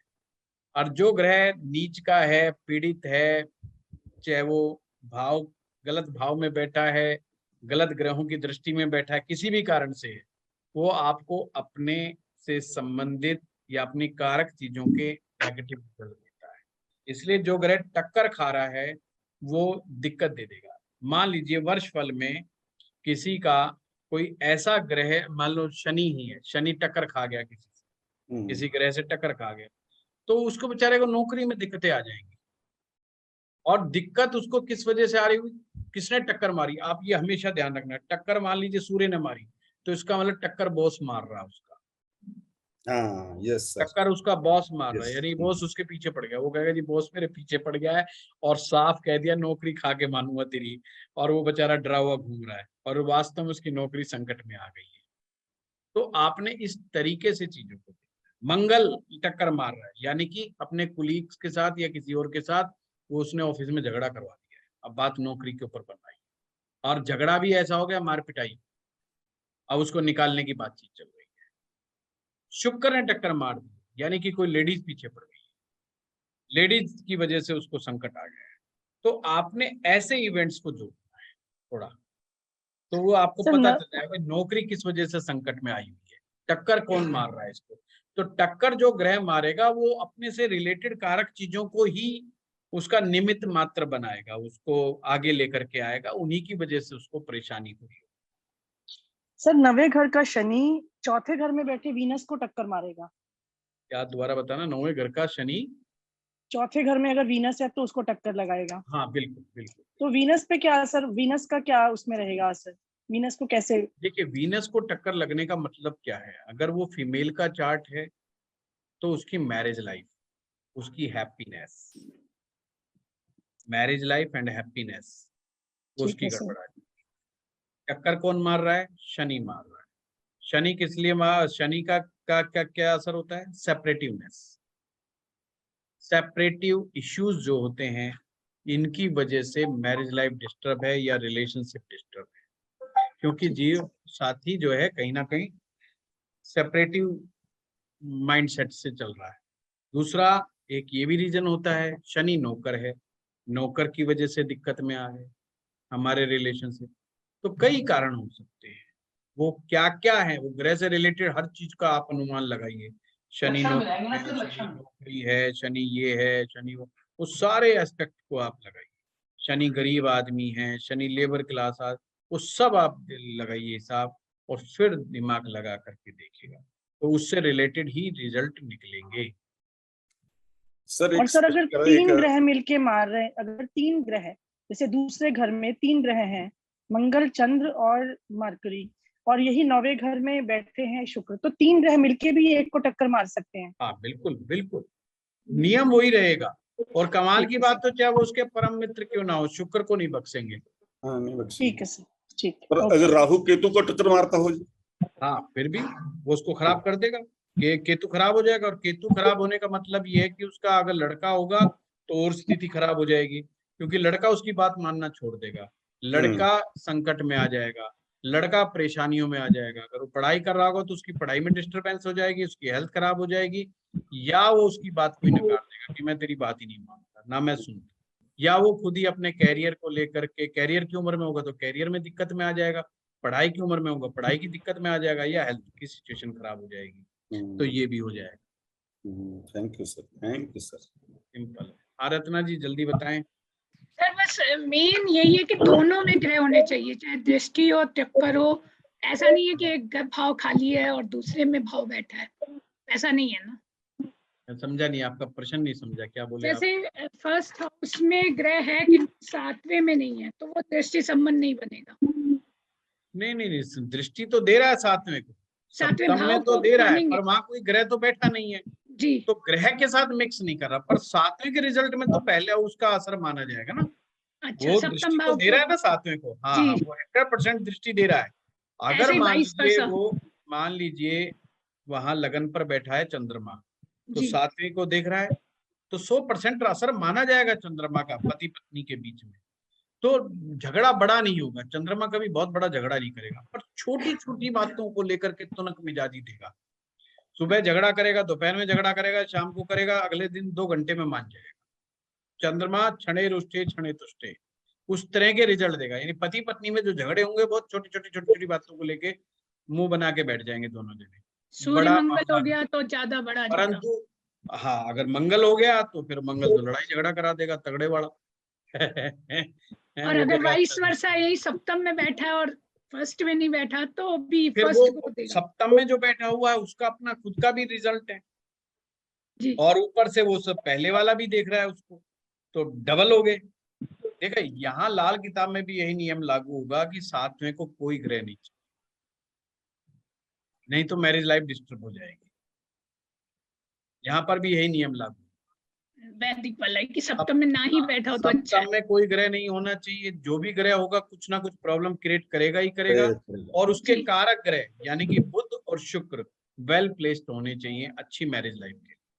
ये शर्त है अच्छी मैरिज लाइफ की। और अगर बुध शुक्र ही बैठे हैं अच्छे होने चाहिए, साथ में कोई ग्रह ना बैठे ना, वो खुद बैठ गए ना दो, फिर तो खुद दोनों खुद ही बैठ गए तो देंगे मैरिज में। हाँ, लाल किताब शुक्र अगर सप्तम भाव में हो तो अच्छा नहीं मानती, चौथे किसी का शुक्र चौथे में हो या 7वें में हो अच्छा नहीं मानती। मित्र ही टक्कर मार रहे हैं। हाँ वो तो वही हो गया सप्तम का कारको भावे नाशय वाला, वो भी हो गया, लाल किताब का भी हो गया। बस यहाँ ये बात नहीं बोलनी, बस अच्छा मानते हैं कार नहीं। पर चौथे में तो वैदिक के हिसाब से हम अच्छा मानते हैं ना शुक्र को, सिर्फ लाल किताब के हिसाब से अच्छा नहीं मानते। अच्छे का मतलब वो किस पॉइंट पर अच्छा नहीं कह रहे, हमेशा ये चीज ध्यान रखना, चाहे वो वैदिक में हो चाहे लाल किताब में, कहने के पीछे का मंतव्य क्या है उस पॉइंट को पहचानना पड़ेगा। चौथे में शुक्र इसलिए अच्छा नहीं है, चौथा भाव माँ का है, और वहां पर अपनी घरवाली भी आकर के बैठ गई चौथे, सास और बहू का झगड़ा हो गया ना। तो ये चीज, तो इसलिए शुक्र को वहां पे अच्छा नहीं माना जाता। माँ के लिए और भी समस्याएं खड़ी कर सकता है शुक्र वहां।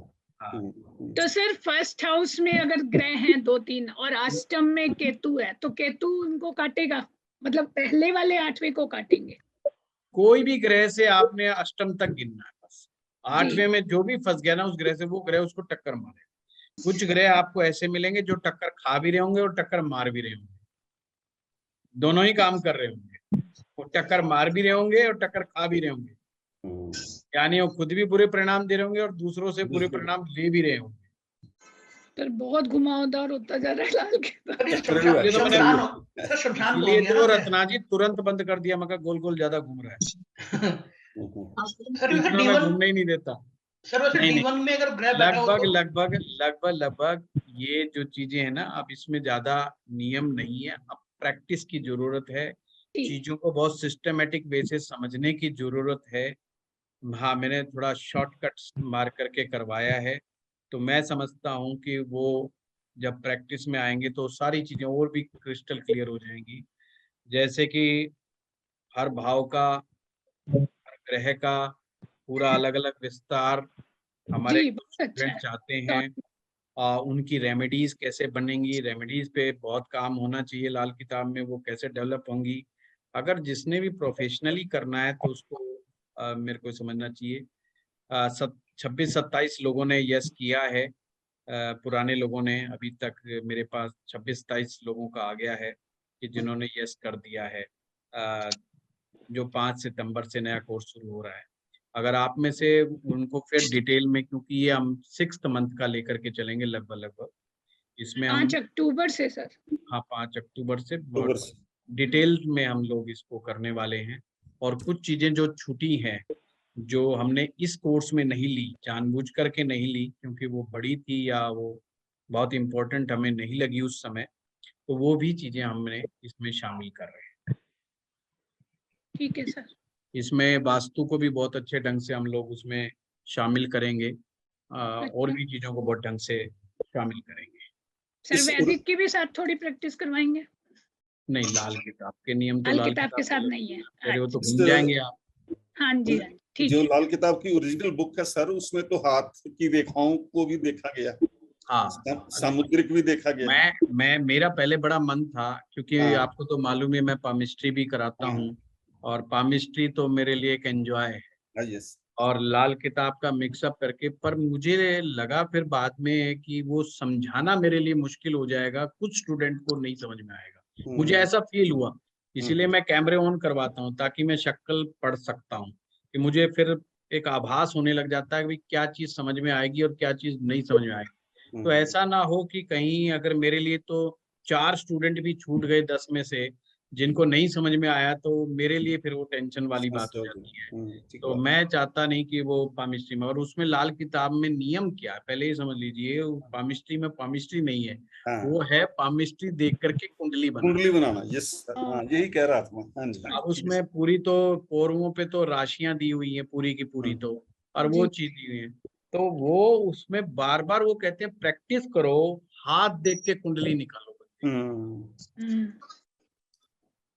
अब स्टूडेंट चाहता है कि जी हमारी कुंडली हमारा हाथ देख करके आप ही बना करके दो क्लास में। एक तो सबके हाथ देख के कुंडली बनाने वाली आज समस्या आ जाएगी मेरी जानकारी, और फिर वो मिलाएंगे आज के हिसाब से जो उनकी ओरिजिनल कुंडली है, और वो ग्रह दाएं बाएं होना लाजमी है। और उसमें भी नियम क्या है कि आपने ये नहीं देखना कि आपकी ओरिजिनल कुंडली से मिलती है कि नहीं मिलती, आपने तो ये देखना है आपकी जिंदगी से उसके रिजल्ट कितने मिलते हैं, वो उसके ऊपर है, सिम्टोमेटिक। तो वो जवाब देने मेरे लिए भारी हो जाएंगे कि भाई ये तुम्हारी ओरिजिनल से क्यों नहीं मिल रही, क्योंकि एक भाव आगे पीछे आना लाजमी होता है उसमें, क्योंकि खुद मेरे से उसमें गलती हो जाती है। गलती इन द सेंस ओरिजिनल में जैसे 9 ग्रहों में से कभी मेरे से 2 ग्रह नहीं मिलेंगे, कभी 3 ग्रह नहीं मिलते, कभी कभी नहीं तो मिलते, उसमें कोई ग्रह आगे पीछे हो जाता है।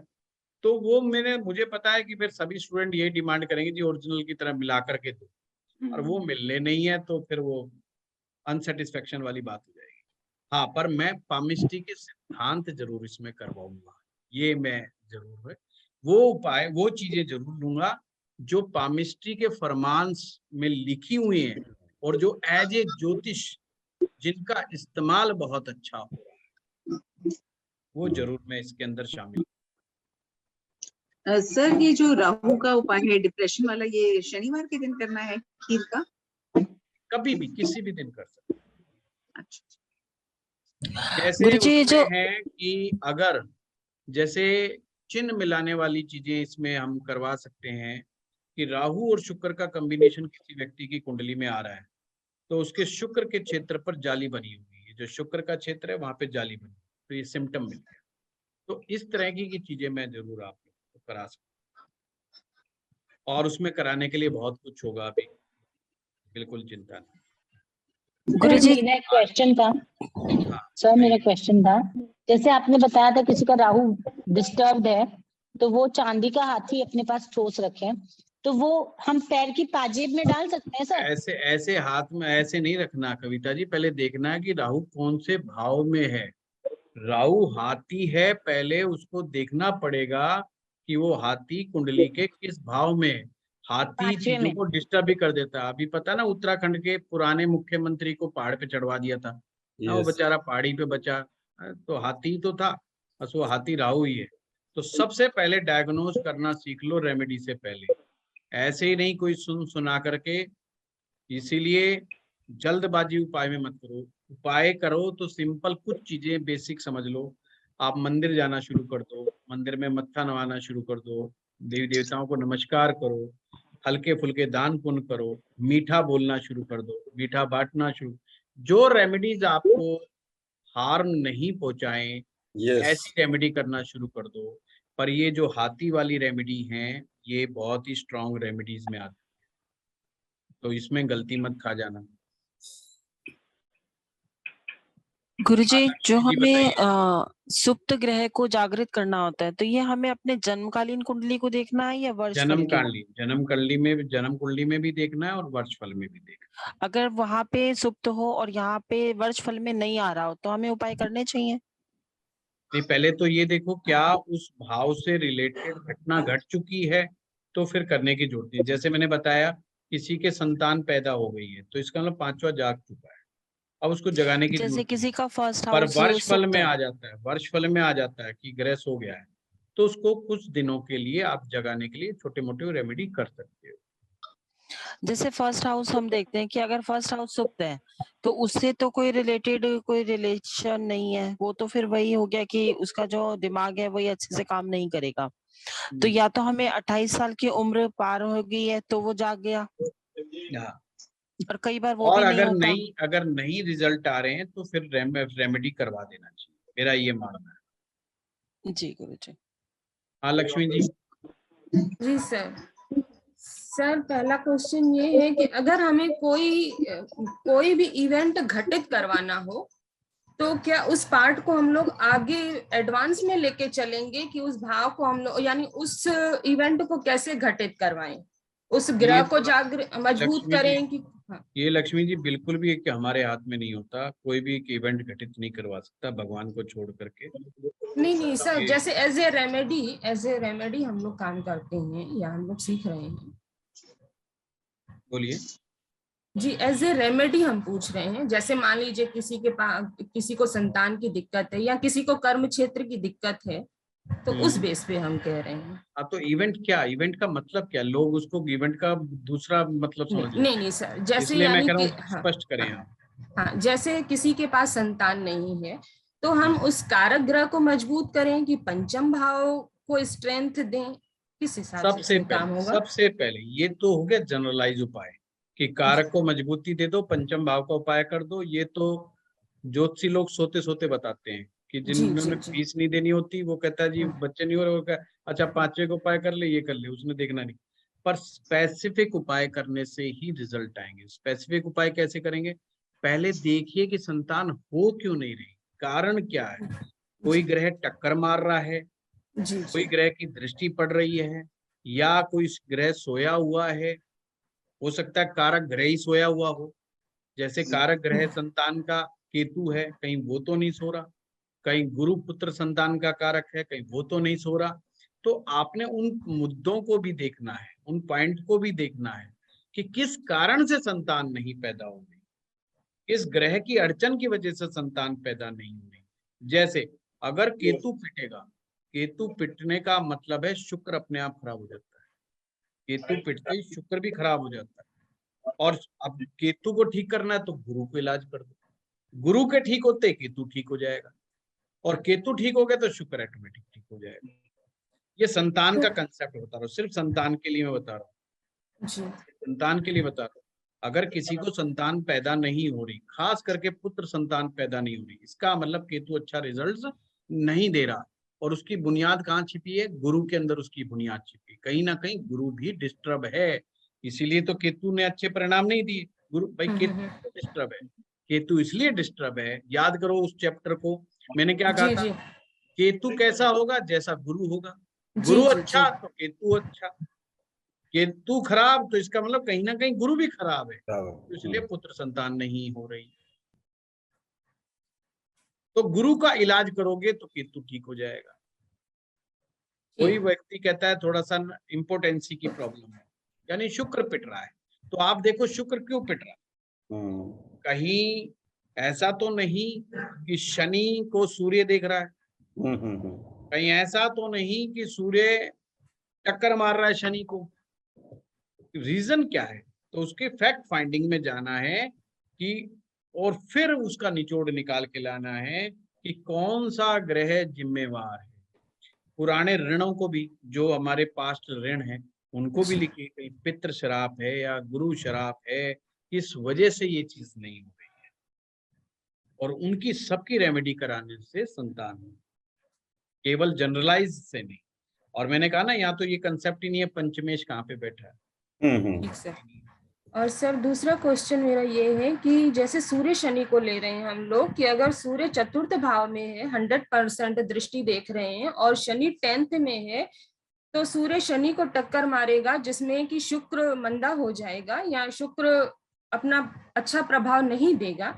लेकिन अगर सूर्य और शनि की युति चतुर्थ भाव में है, तो इसमें मंगल बद्ध हो गया, तो ये क्या दसम पे दृष्टि देगा? और दसम में कोई भी ग्रह नहीं बैठा है, जबकि दसम में कोई ग्रह नहीं बैठा है।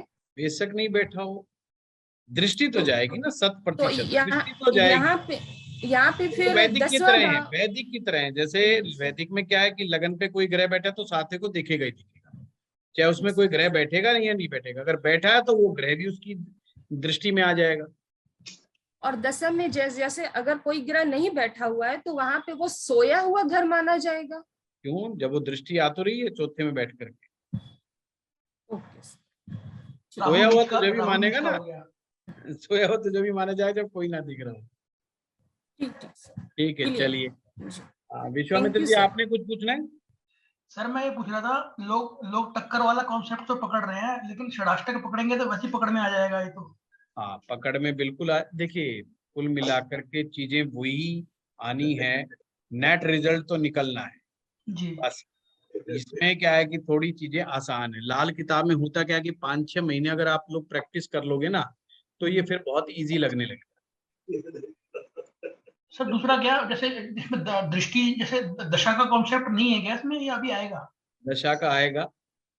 अच्छा, क्योंकि अब जैसे एक सर कुंडली आई थी जिसमें 3rd हाउस में राहु है और 10th में क्या है, मरकरी, वीनस, शनि तीनों है। तो ये एक तरह से षडाष्टक तो बन गया और राहु की दशा चालू हो गई है उसकी। हाँ, अब देखो, ये राहु ने 8वीं तरह से टक्कर मार दी, तो ये 3 ग्रहों को राहु अकेला डिस्टर्ब कर रहा है। 3 ग्रह दसम में बैठे हैं, तो आपने 3 ग्रहों के नाम में ये देखना है, और 10वें ग्रह में एक चीज, 10वें भाव में एक चीज और देखनी है। 10वें भाव से ही देखा जाता है कुंडली अंधी है या नहीं। एक कंसेप्ट है अंधा टेवा। अंधा टेवा जो होता है दसम भाव में, 2 या 2 से अधिक ग्रह बैठ जाएं जब, और वो अगर एक दूसरे के दुश्मन हो, कोई भी 2 ग्रह ऐसे आ जाएं जो एक दूसरे के शत्रु हों, तो वो कुंडली अंधी हो जाती है। अंधी का मतलब ये होता है दसम भाव डिस्टर्ब हो गया, कर्म क्षेत्र डिस्टर्ब हो गया। सर मरकरी, वीनस और शनि है इसमें ना? हाँ, तो मरकरी, वीनस, शनि, तो इसमें तो खैर ये मित्र ही हैं आपस में, ये अंधा नहीं है। सूर्य शनि आ जाए तो गुरु और बुध आ जाए, गुरु और बुध 10वें में आ गए, तो ये दोनों एक दूसरे के शत्रु हैं, और ये 10वें में बैठ गए, तो ये अंधा टेवा बना देगा। सूर्य शनि एक साथ 10वें में आ जाए तो अंधा टेवा बन जाएगा। गुरु शुक्र और राहु एक साथ आ जाए, या राहु चंद्रमा एक साथ आ जाए, अंधा टेवा हो जाए। मतलब 2 शत्रु होने जरूरी है। सर कंफ्यूजन ये था कि 3rd हाउस का राहु मल्टी मिलियनर बनाना चाहिए इसको। नहीं, 8वीं से टक्कर मार के 3 ग्रहों को ये खराब करने के कगार पे लेके जाएगा। अच्छा, क्योंकि दशा भी लग गई ना इसकी ऑलरेडी, मतलब 2.5 साल हो चुके हैं, 3 साल इस बंदे की दशा लगे हुए राहु के, तो रिजल्ट आ नहीं रहे इसको। इसमें ये होता है अंधे टेबे में कि व्यक्ति के साथ जब ये, जैसे आपने बताया ना, तो उसको आपने ऐसा समझना चाहिए कि उस समय वो कंफ्यूजन के अंदर गलत डिसीजन ले सकता है, नौकरी बदल, या आप इसे कह सकते हैं कि वो व्यक्ति अपने कर्म क्षेत्र में डायरेक्शनलेस फील कर रहा हो कि मैं ये भी कर लूं, मैं ये भी कर लूं। दिमाग में 2-3 मुद्दे एक साथ चल रहे होंगे, और वो उसको लगता है पता नहीं मैं क्या करूं और क्या ना। मतलब राहु की कोई गारंटी नहीं है 50 करोड़ का आदमी बना दे इसको। वो तो अलग ही योग हैं जो लाल किताब में बनाए गए हैं। नहीं सर, आंख बंद करके बोल दे, आंख बंद करके बोल देते ना कि 3rd हाउस का राहु है, चल 9 में केतु पहुंच गया, चल मौज ले। नहीं, ये तो गलत कंसेप्ट है कि राहु तीसरे में देखो और आप किसी को 50 करोड़ 100 करोड़ का बता दो, तो कंसेप्ट ही गलत है। जी। वो ऐसे नहीं होता। मेरा खुद का राहु जो है तीसरे भाव का है, 50 करोड़ तो छोड़ो, या 5 करोड़ में ही रोड़े हो रहे हैं। सर वो तो आप बताओगे नहीं ना, अब चक्कर ये है, अब कुछ अब कुंडली तो सच बोलेगी ना। पर हाँ 50 करोड़ वाला मामला नहीं है, ये मैं दावे के साथ कह सकता हूँ। जी सर। चलिए चलते हैं अब लोग, कल मिलते हैं बाकी लोगों को कल कुछ और। गुरुजी उसका शेड्यूल बताइएगा थोड़ा सा, क्या होगा? यही सेम शेड्यूल होगा राजेश जी। संडे को यही 11:30 बजे और संडे का सेम। आशुतोष से कहें कृपा करें। हाँ कृपा करें। एग्जैक्टली मैं भी यही बोलने वाली थी। सर ये लाल किताब का जो अपना बैच है, इसकी टाइमिंग क्या रहेगी? नया वाला जो बैच रहेगा सेम बिल्कुल सेम पैटर्न। आपको बिल्कुल एहसास नहीं होगा कि अभी कोर्स खत्म हो गया। कोर्स खत्म होते नए में एंटर कर जाओगे, पता भी नहीं चलेगा। मतलब अपना इस मंथ में भी कोर्स एंड अप हो जाएगा। हाँ। और सर वो कितना लंबा चलेगा, एक थोड़ा टेंटेटिव आइडिया हो तो? कम से कम 5 सालों तक सिखा सकते हो। 5 से 6 महीने। 5 से 6 महीने। ठीक है। Thank you sir. Thank you sir. नमस्कार सर। नमस्कार।